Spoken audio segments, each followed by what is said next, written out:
ಆತ್ಮೀಯ H16 news ಅರ್ಥಾತ್ ಸೀತಾರಾಮ್ ನ್ಯೂಸದ ವೀಕ್ಷಕರೇ, ನಾನು ನಿಮ್ಮವ ಎಂ ಆಯುಧ ಮಲ್ಲಪ್ಪ ಜೊತೆ ಅವರು. ತಾವು ಈಗ ಸುದ್ದಿಗಳ ಲೋಕಕ್ಕೆ ಎಂಟ್ರಿ ಹೊಡಿತಾ ಇದ್ದೀರಿ.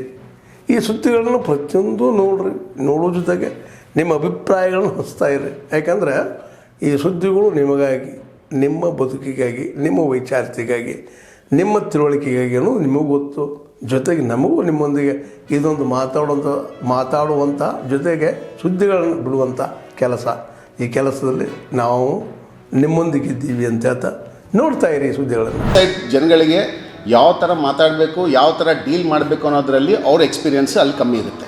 ಸೊ ಇಟ್ಸ್ ಬೇಸಿಕಲಿ ಎರಡು ಹೇಳಬೇಕಂದ್ರೆ, ಇನ್ ಶಾರ್ಟ್, ಒಂದು ಬಂದುಬಿಟ್ಟು ಲೀಡರ್ಶಿಪ್ಪು, ಇನ್ನೊಂದು ಬಂದುಬಿಟ್ಟು communication skills.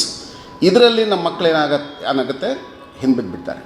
So that's a reason I think as a society this is our golden jubilee year. 50 ವರ್ಷ ಆಯಿತು ನಮ್ಮದು. ಈ ವರ್ಷ ಬಂದುಬಿಟ್ಟು 2025-26ಇಂದ 50 ವರ್ಷ ಆಯಿತು ನಮ್ದು ಎಸ್ಟಾಬ್ಲಿಷ್ ಆಗಿಬಿಟ್ಟು.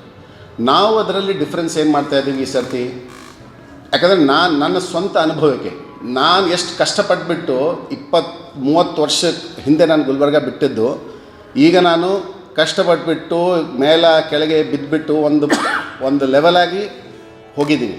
ಆ ಕಷ್ಟಗಳೇನಂತ ನನಗೆ ಚೆನ್ನಾಗಿ ಗೊತ್ತಿದೆ. ಸೊ ನಾವೀಗ ಬಂದುಬಿಟ್ಟು ಆ ಕಷ್ಟಗಳನ್ನು ಮಕ್ಕಳ ಜೊತೆ ಹಂಚ್ಕೊಂಡು ಪ್ಲಸ್ ಅವರಿಗೆ ಪ್ರಿಪೇರ್ ಮಾಡೋ ಥರ ಮುಂಚೆಕ್ಕಿಂತಲೂ, ಈಗ ಫಾರ್ ಎಕ್ಸಾಂಪಲ್ ನೀವು ಹಿಮಾಲಯ ಪರ್ವತ ಏರ್ಬೇಕಂತ ಅಂದ್ಕೊಳ್ತೀನಿ, ನೀವು ಒಂದೇ ಸರ್ತಿ ಆಗಂಗಿಲ್ಲಲ್ಲ.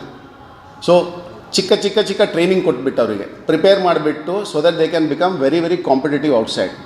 ಆ ಲೆಕ್ಕದಿಂದ ನಮ್ಮದು ಎರಡು ಥಾಟ್ ಪ್ರಾಸೆಸ್ ಇದೆ. 50 ವರ್ಷದಿಂದ ನಾವು ನಮ್ಮ ಶಾಲೆ 2 ಬ್ರಾಂಚಸ್ ಇದೆ.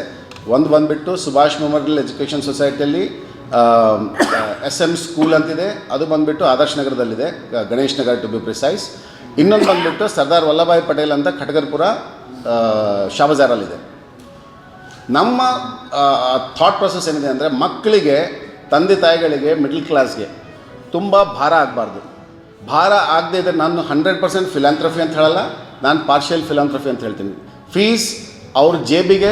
ಈ ವರ್ಷದಲ್ಲಿ ಆಚರಣೆ ಮಾಡಲಾಗ್ತಿರುವ ಸ್ವಾತಂತ್ರ್ಯೋತ್ಸವ ಆಗಿರ್ಬೋದು, ಗಣರಾಜ್ಯೋತ್ಸವ, ಕನ್ನಡ ರಾಜ್ಯೋತ್ಸವ ಹಾಗೂ ಸಮಸ್ತ ದೇಶಭಕ್ತರ ಜಯಂತ್ಯೋತ್ಸವ ಈ ಬಾರಿ ದಕ್ಷಿಣ ಭಾರತದ ಬೌದ್ಧ ಧರ್ಮದ ಪ್ರಚಾರದ ಪ್ರಮುಖ ಕೇಂದ್ರವಾಗಿದ್ದ ಆಗಿನ ಸಮಯದಲ್ಲಿ ಸಾಮ್ರಾಟ್ ಅಶೋಕ ಚಕ್ರವರ್ತಿ ನೆಲೆಸಿ ಹೋದಂಥ ನಾಡು ಚಂದ್ರಲಾ ಪರಮೇಶ್ವರಿ ದೇವಿಯ ದೇವಸ್ಥಾನ ಇರುವ ಸನ್ನತಿಯಲ್ಲಿ ಸಾಮ್ರಾಟ್ ಅಶೋಕ್ ಅವರ ಜಯಂತ್ಯೋತ್ಸವದೊಂದಿಗೆ ಈ ಎಲ್ಲ ಕಾರ್ಯಕ್ರಮಗಳನ್ನು ಆಚರಿಸಲಾಗ್ತಾ ಇದೆ.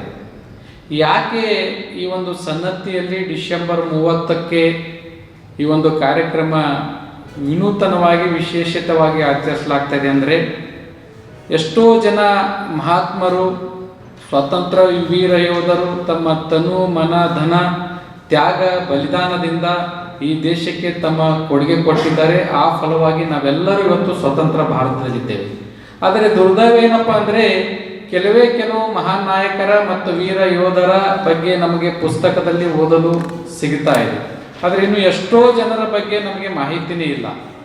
ಅದು ಶಿಕ್ಷಣದ ಕೊರತೆ ಆಗಿರಬಹುದು, ಆದರೆ ಪಠ್ಯ ಪುಸ್ತಕಗಳಲ್ಲಿ ಅವರ ಅಧ್ಯಯನ ನಡೆಸಿರುವುದ ಕೊರತೆ ಆಗಿರಬಹುದು.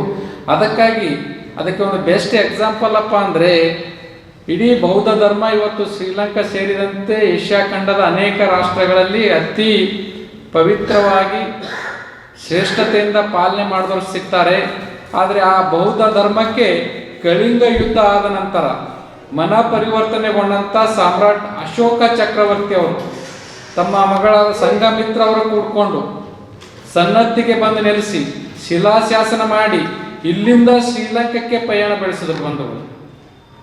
ಅಂಥ ಬೌದ್ಧ ಧರ್ಮ ನಮ್ಮ ಡಾಕ್ಟರ್ BR ಅಂಬೇಡ್ಕರ್ ಅವರು ಕೂಡ ಸ್ವೀಕರಿಸಿದರು. ಆದರೆ ಈ ದಕ್ಷಿಣ ಭಾರತದಿಂದಲೇ ಈ ಬೌದ್ಧ ಧರ್ಮದ ಒಂದು ಪ್ರಚಾರದ ಕ್ರಾಂತಿ ಆಗಿನ ಕಾಲದಲ್ಲಿ ನಡೆದಿತ್ತು ಎಂಬುದೇ ನಮ್ಮಲ್ಲೇ ಎಷ್ಟೋ ಜನರಿಗೆ ಗೊತ್ತಿಲ್ಲ.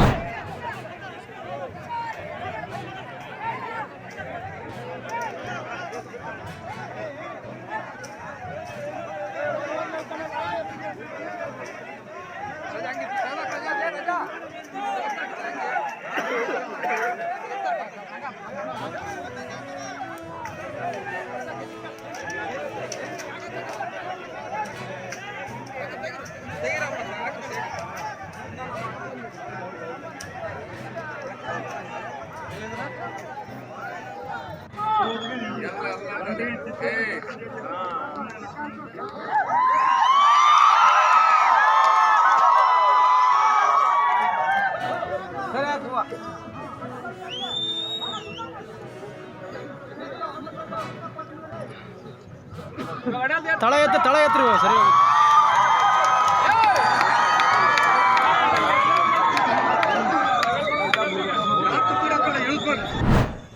ಬಂಗಾರದಲ್ಲಿ ಚೆಕ್ ಮಾಡಿದ ಅಧಿಕಾರಿ ನಾವು ಕಳ್ಸಿಕೊಂಡು ಮಾಡಿದ್ದಾರೆ. ಅವ್ರು ಚೆಕ್ ಮಾಡ್ತಿದ್ರೆ ಇನ್ ಮೀನ್ ಟೈಮ್ ನಾನು ಕೂಡ ಸೆಕ್ಯೂರಿಟಿ ಸ್ಪೆಷಲಿ ಸೆಕ್ಯೂರಿಟಿಗೆ ಎರಡನೇ ವಿಚಾರ, ನಮ್ಮ ಹತ್ರ ಎಲ್ಲ ಕಡೆ ಕೂಡ 112 ನಂಬರ್ ಇದೆ. ಕರೆಕ್ಟಾ?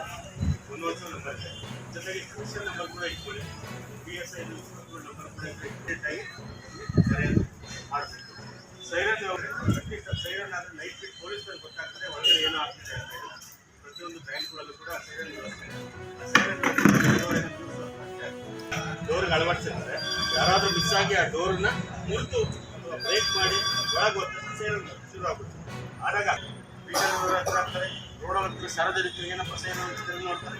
ಸೊ ಕಳ್ತನ ತಡಿತಕ್ಕಂಥ ಅವಕಾಶ ಇದೆ. ಅವುಗಳನ್ನ ನೀವು ತಗೋಬೇಕಾಗ್ತದೆ, ಅದನ್ನು ತಗೊಳ್ಳೇಬೇಕಾಗ್ತದೆ. ಇದನ್ನು ಜವಾಬ್ದಾರಿಯಾಗಿ ತಾವೆಲ್ಲರೂ ಕೂಡ ಮಾಡ್ಕೋಬೇಕು. ಇವತ್ತು ಬಂದು ಏನೋ ಸಹಾಯ ಹೇಳಿದ್ರು ಕೇಳಿ ಹೋಗಬೇಡಿ. ದಯವಿಟ್ಟು ರಿಕ್ವೆಸ್ಟ್ ಮಾಡಿ ನಿಮ್ಮನ್ನು ಕೇಳ್ಕೊಳ್ತಾರೆ. ಇದೊಂದು ಮಾಡಿ ಮತ್ತೆ ಇಕ್ಕಿಲ್ಲ ಮತ್ತೆ 10 ರೂಪಾಯಿ ವ್ಯಾಪಾರ ಕಡಿಮೆ ಆಗುತ್ತೆ. ತಮ್ಮದೇ ಒಂದು ಬರೋಕ್ಕೆ ಹೇಳಿದೆ 49 ಜನ ಈ ಒಂದು ಏನು ಕಮಿಟಿ ಮಾಡ್ಕೊಂಡಿದ್ದಾರೆ.